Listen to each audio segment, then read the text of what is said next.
arhuka. Okay? Huwag mong gawin yun. Yeah? Alright?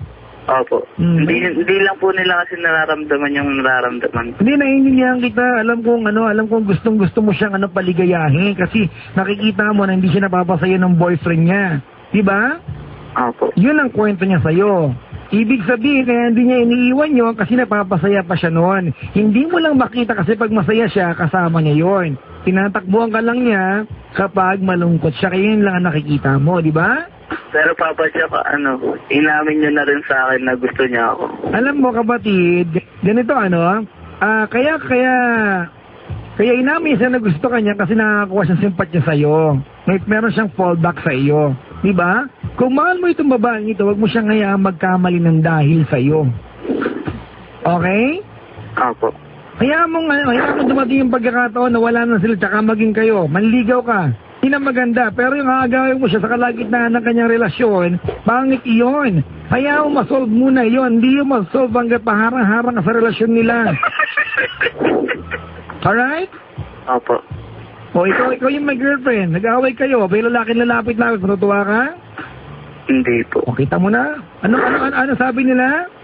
Huwag mong gawin sa iba, ha? Ang ayaw mong gawin sa'yo? Kung mayaya na sila. Mali. Kaya na nila yun. Diba? Opo. Salamat. Sabi ni Marisada, mag-aral ka na lang daw na mabuti. Ano mo kinalaman? Ano kinalaman ng Marie? Mayos ka nga? Pag-aaral na ba?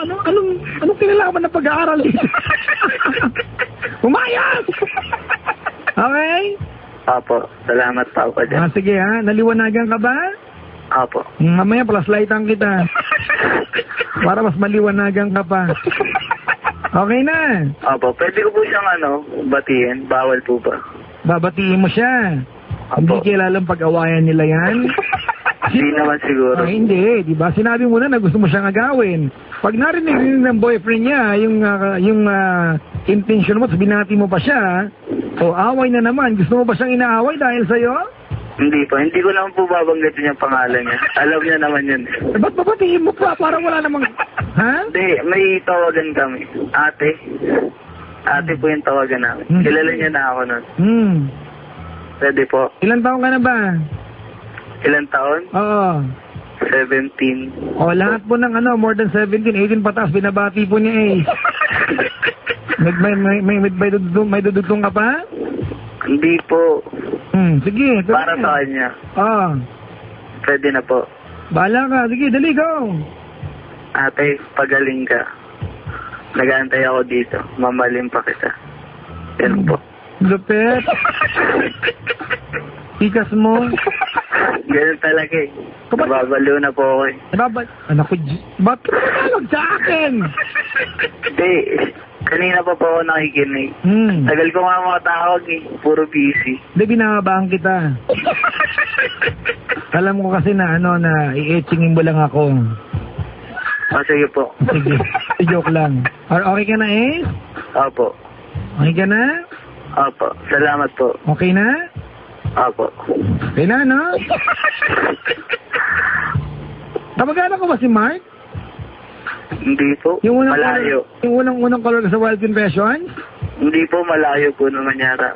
Sa mga sagot pa lang. Hindi kasi parang parehas kang hindi alam yung Wild Confessions. Hindi, kasi po first time ko lang tumawag. First time mo lang. Opo. Sige. Salamat, ha? Next time. Makaulit ka pa kaya. Makaulit pa ako niya. Bahala ka na dyan. Salamat, Papa Jack. Good morning, Ace. Good morning po. Sige, yan po si nagmamahal kay ate, si Kuya. Alright, bago magpaalam si Papa Jack, kantahan mo na tayo one more song from Alain.